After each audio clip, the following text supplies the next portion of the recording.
Hi good morning friends. ഞാനിപ്പോൾ നിങ്ങളുടെ മുമ്പ് ഓൺവേഴ്സ് വന്നിരിക്കുന്നത് ഹോസ്പിറ്റൽ സംബന്ധമായ ചില കാര്യങ്ങൾ നിങ്ങളെ അറിയിക്കാൻ വേണ്ടിയിട്ടാണ്. എല്ലാവർക്കും അറിയുമായിരിക്കും, എങ്കിൽ പോലും അറിയാവുന്ന കാര്യങ്ങളാണ്, എങ്കിൽ പോലും ചിലർക്ക് അറിയത്തില്ല. അതുകൊണ്ട് നിങ്ങൾക്കൊന്ന് പറഞ്ഞുതരാമെന്ന് പറയാൻ വന്നതാണ്. ഒരു പേഷ്യൻ്റ് ഒരു ഹോസ്പിറ്റലിൽ ചെല്ലുമ്പോൾ അവർക്ക് ചില റെസ്പോൺസിബിലിറ്റീസ് ഉണ്ട്. അത് നമ്മൾ ചെയ്തേക്കണം. ഒരു ഹോസ്പിറ്റലിൽ ചെന്ന് കഴിഞ്ഞാൽ നമ്മൾ ആദ്യം ചെയ്യേണ്ടത് അവിടുത്തെ റിസപ്ഷൻ എവിടെയാണെന്ന് അന്വേഷിക്കണം. അവിടെ ചെന്നൊരു ഫയൽ ഓപ്പൺ ആക്കണം. പേര്, അഡ്രസ്സ്, ഫോൺ നമ്പർ എല്ലാം പറഞ്ഞു കൊടുത്ത് നമ്മൾ ഫയൽ ഓപ്പൺ ആക്കണം. കാരണം എന്ന് വെച്ചാൽ നമ്മൾ ഫയൽ ഓപ്പൺ ആക്കിയില്ലെങ്കിൽ, നമ്മളിപ്പോൾ ഒരു പേപ്പറിനകത്ത് എഴുതി മേടിക്കുന്നെങ്കിൽ അത് നമ്മൾ ട്രീറ്റ്മെൻറ്റ് കഴിയുമ്പോൾ അതങ്ങ് പോത്തേ ഉള്ളൂ. അതിലുപരി നമ്മൾ ഫയൽ ഓപ്പൺ ആക്കുകയാണെങ്കിൽ നമ്മൾ ചെയ്യുന്ന ട്രീറ്റ്മെൻറ്റ് എല്ലാം പിന്നെ അത് വരുമ്പോൾ നമുക്കറിയാൻ പറ്റും.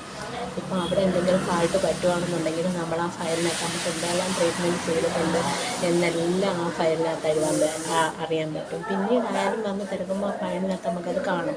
അതുകൊണ്ടാണ് നമ്മൾ പറയുന്നത്, എപ്പോഴായാലും നമ്മൾ റിസപ്ഷനിൽ ചെന്നിട്ട് ഫയൽ ഓപ്പൺ ആക്കണം എന്ന് പറയുന്നത്. അതിപ്പം എല്ലാവരും ശ്രദ്ധിക്കേണ്ട കാര്യമാണ്.